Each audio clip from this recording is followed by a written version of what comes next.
I want to talk about the everlasting meaning of Christmas. Christmas means so much more than a baby in a manger. Christmas means so much more than just giving gifts and decorating and lights and family gatherings and food and candy and caramels and all sorts of things. So I was really trying to eat healthy, and then someone brought me some delicious caramel and chocolates and everything else, and I'm just gonna have to wait a few more days before I start eating healthy again, at least until that good food is gone. But that's not what Christmas is about. Christmas is about Jesus, the eternal value of worshiping Jesus and living for Jesus transforms our life. You know, Jesus came to this earth on a mission. Jesus knew what he was doing. Jesus knew that the Father had given all things into his hands and that he had come from God and was going to God. He came in to the world to give us an opportunity to be transformed and to make it possible for us to be made right with God. It was awesome, and it is awesome that we know this story, that we aren't waiting for it to happen, but it has already happened. And that's what we celebrate at Christmas time. Jesus' rescue mission was planned. It was planned over 700 years before it happened. In Isaiah 9:6, for to us a child is born, to us a son is given, and the government will be on his shoulders, and he will be called Wonderful, Counselor, Mighty God, Everlasting Father, Prince of Peace. And that's who Jesus is to us. That's who Jesus is to us. Isaiah 7:14, therefore the Lord himself will give you a sign. The virgin will be with child and will give birth to a son, and we'll call him Emmanuel, which means God with us, in Isaiah 7:14. And that's exactly what happened. That's what happened. Micah 5:2 prophesied, you, Bethlehem, though you are small among the clans of Judah, out of you will come for me one who will be ruler over Israel, whose origins are from of old, from ancient times. You know the Christmas story. You know how this happened. God fulfills his plans in amazing ways and at the perfect time. Matthew 1:18. This is how the birth of Jesus Christ came about. His mother Mary was pledged to be married to Joseph, but before they came together, she was found to be with child through the Holy Spirit. So God had a plan, and at the perfect time, in his perfect timing, it happened. It came to pass. It was just as he said it would be. We can trust when God says things are going to happen. We can trust that they will happen. And when they don't happen in our time frame, we can trust that they will happen in God's time frame. Because Jesus came to save us. Save us from what? Save us from the penalty of our sins. Save us from the people we would be without Jesus. Can you imagine what your life would be like if you didn't have a personal relationship with Jesus Christ? Can you imagine what our society would be like if there were no scriptures, no compass, no guidebook, manual on how to live this life? I mean, a lot of people are choosing not to follow it, but a lot of people do. And as we follow Jesus and tell other people about Jesus and people become disciples, it changes their lives and they actually become better people to live with, to live around in society. Jesus came to save us. Matthew 1:21, Mary will give birth to a son. You are to give him the name Jesus because he will save his people from their sins. You and I need to be saved from the penalty of our sins. We are born sinners and we live as sinners. We all sinned against God. And we need to be forgiven of that sin. There's nothing we can do to buy our way out of it. We can't work our way out of it. There's nothing we can do to be made right with God on our own, except to receive Jesus Christ as our Lord and Savior. Jesus was passionate. He knew that he came to save lost people. Luke 19:10, Jesus says, for the Son of Man came to seek and to save what was lost, or those who are lost. Jesus came to save sinners. That was his mission, and he suffered for it. Would you come to this world, come to this earth, and know that you would be crucified on a cross? Know that you would be despised? Know that you would be rejected? Know all the hard things that you would go through? I mean, really look at it. Jesus came to this world as a baby, endured that, and then as he was starting his ministry, people should listen, people should be excited, people should follow Jesus, and instead many turned against him, many persecuted him. Isaiah 53:3 said that was going to happen. And I'm sure Jesus knew what he was getting into before he showed up, and he did it because he loves you and me.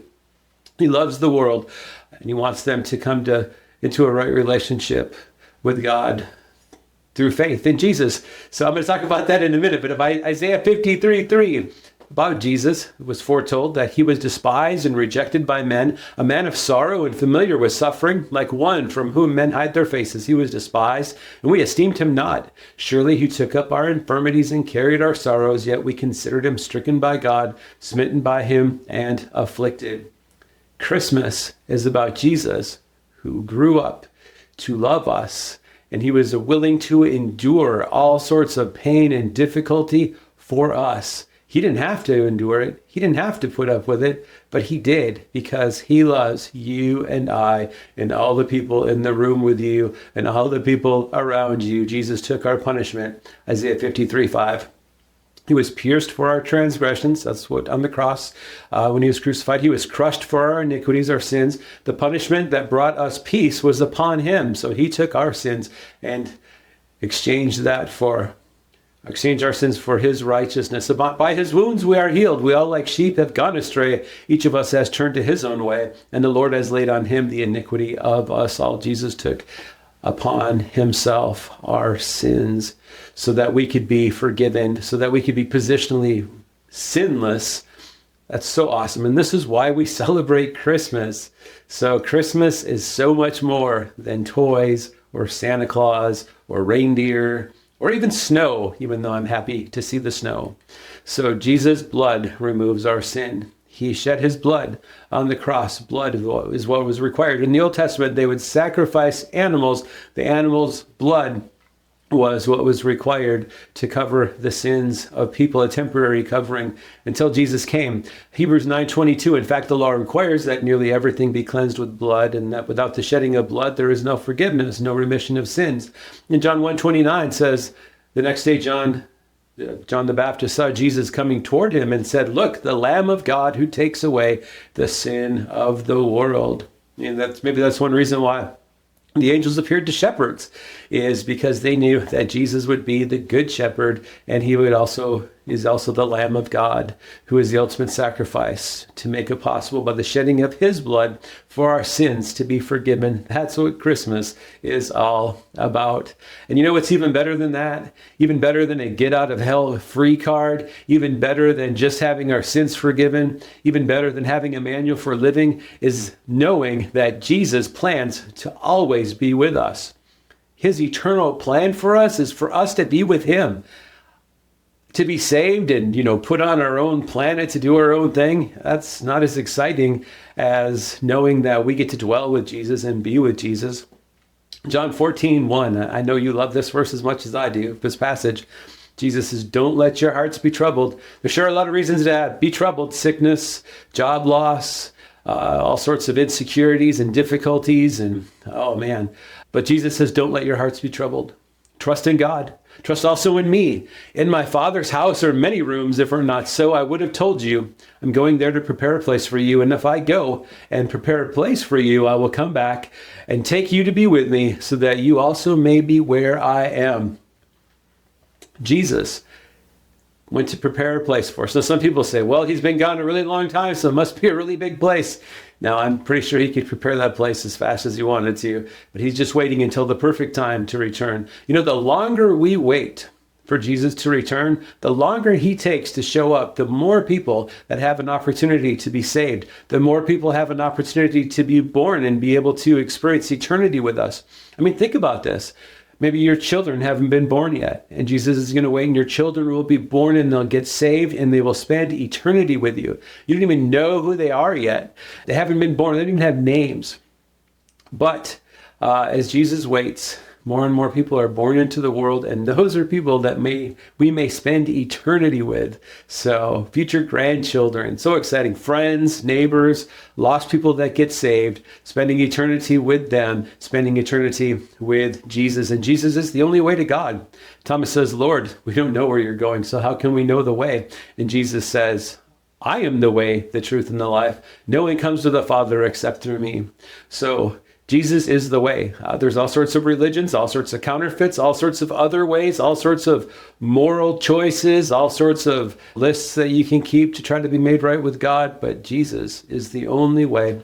You must repent of your sin and believe on Jesus Christ to be saved, so that you will spend eternity with him, so that you will be totally forgiven of your sin. That's what Christmas is all about. And Jesus completed his mission. He is the high priest that's able to sympathize with us in all of our troubles and weaknesses, because he was tempted in every way, yet never gave in, never sinned. Jesus knows what it's like to be a baby. Jesus knows what it's like to be a junior higher. Jesus knows what it's like to go through all the difficulties of life, because he experienced that kind of life. He didn't just show up. He could have just shown up and said, I'm here, do this. I'm going to die for your sin. I'm going to rise again. I'm out of here. I'll come back sometime when it's more convenient. No way. He's working out a plan. One of his plans is that we live out our lives and glorify him by the things that we do, by the way that we worship and the things we choose to do. Jesus has completed this mission. Hebrews 10:12, when this priest had offered for all time, when this priest, Jesus, had offered for all time one sacrifice for sins, he sat down at the right hand of God. Hebrews 10:12 and Hebrews 7:25 says, therefore, he is able to save completely those who come to God through him, because he always lives to intercede for them. He didn't just die on the cross and rise again and go into heaven and say, see you later. He intercedes for us. He cares about us. That's what this personal relationship with Jesus Christ stuff is all about, is that you and I have this opportunity to have fellowship with Jesus even now. Someday when he returns, I hope for you and for me that it won't be an introduction, but it will be like a family reunion, and we'll see Jesus face to face, and we know him and he will know us. So awesome. That's what Christmas is all about. But Jesus is coming back. He promised he's coming back. He's coming back in the clouds. Acts 1:11, Jesus had ascended into heaven. The angel said, men of Galilee, why do you stand here looking into the sky? This same Jesus who has been taken from you into heaven will come back in the same way you have seen him go into heaven. Jesus is going to return someday at just the perfect time. And that's even better than Christmas. Even better than Christmas. If we're going to participate in this with Jesus, if we're going to have life in Jesus, if we're going to have eternal life in Jesus, if we are going to experience all the good things that God brings us through Jesus and the Holy Spirit, we need to believe upon Jesus. We need to place our faith in Jesus. John 11:25, Jesus says, I'm the resurrection and the life. He who believes in me will live even though he dies, and whoever lives and believes in me will never die. Do you believe this? So we will live in Jesus. If I die, I'm going to pass through death's door straight into the presence of Jesus. And if I live in Christ, I will never die when it comes to that eternal death where I'm separated from God, that death that doesn't lead to eternity with Jesus, that type of death. So I probably should preach or share a message with that in the future, but for the sake of time, I'm going to move on. But Jesus says, do you believe this? Do you believe this? Jesus waits for you to respond. Jesus knocks on the door of your heart. Says, you've heard the message. Do you believe? You've heard about me. Will you follow me? Will you submit your will and ask me to come into your life and save you? Because I will. Revelation 3:20, Jesus says, here I am. I stand at the door and knock. If anyone hears my voice and opens the door, I will come in and be with him and eat with him and he with me. So this opportunity to be with Jesus, he doesn't force his way into your life, and it's not for every single person in the world just because they were born into the world. It's not for every single person that's an American. It's for every single person that received Jesus Christ as their Lord and Savior. Yet to all who received him, to those who believed in his name, he gave the right to become children of God. He gave the right to become children of God. So what do I have to do this? What must I do to be saved? Believe on the Lord Jesus Christ. Now, I think that one of the best ways for us to enter into a relationship with Jesus Christ is by asking him. Prayer is talking to God. Jesus is God. There's God the Father, God the Son, God the Holy Spirit. By believing and confessing our sin to the Lord, repenting is realizing we're heading in the wrong direction and wanting to turn the other direction. It's turning from sin. By praying. So praying is talking to God. And if you would like to receive Jesus Christ right now, you can do it by praying something like this. Now, this prayer, the words of this prayer aren't magical. They don't save you by saying the words. But if it's what your heart wants to do, it's what you've decided to do, then tell Jesus through prayer. Pray something like this. Lord Jesus, I am a sinner. and I've sinned against you. I realize that you came into this world, lived among us to teach us how to live, and that you died on the cross for our sin and rose again. Jesus, please forgive me of my sin and come into my life and save me and make me the person you created me to be. I want to follow you. In Jesus' name, amen. If you have come into a personal relationship with Jesus Christ, let us know because we want to celebrate with you. Eternal life is the best gift ever. When you get saved, you receive the Holy Spirit. You receive at least one spiritual gift. You receive the assurance of heaven and answered prayer and the ability to understand Scripture. So much more comes with a personal relationship with Jesus. And you and I have a great opportunity to point people to Jesus. You and I have a great opportunity to point people to Jesus. We should share that message with everybody. We should lift up Jesus with our personal testimonies in our lives. We should share with others what our life was like before we came to Jesus, how we came to Jesus, and what our life has been like since. So maybe if you've got some people over, you're video chatting with some people, with your family or whatever, maybe you want to do that today. Maybe you want to do that this evening. Maybe you just want to take some time and go around the room and everybody can share briefly what their life was like before they came to Jesus, how they came to Jesus, and what their life has been like since. And maybe somebody there is going to say, well, I've never come to Jesus. Ask them this question. Ask them, have you ever come into a personal relationship with Jesus Christ, or are you still somewhere along the way? And if they say, well, I'm still somewhere along the way, ask them, how far along the way are you? And then start to talk to them about the historic validation of Jesus and how we know that we can believe the Bible is true and how the Holy Spirit convicts us of sin to draw us to Jesus and what it means to be saved and all of these different things. And this brings joy. Following Jesus brings joy. More than just happiness. Happiness is a feeling. Sometimes we feel happy, sometimes we don't. Sometimes when we're joyful, we're happy too, but other times joy is this confident assurance that everything is going to be okay. Even when things are falling apart, joy lets us know that God's in control and he can work things out, and we just need to trust him and keep walking with him. And joy is just this confident hope that we have in Christ, in Jesus, in God. Anyway, Luke 9:23, Jesus says to them, if anyone would come after me, he must deny himself and take up his cross daily and follow me. So you truly find joy when you put Jesus first. You truly find joy when you make decisions and choices with your time, your talents, your treasures, with all that stuff to put Jesus first.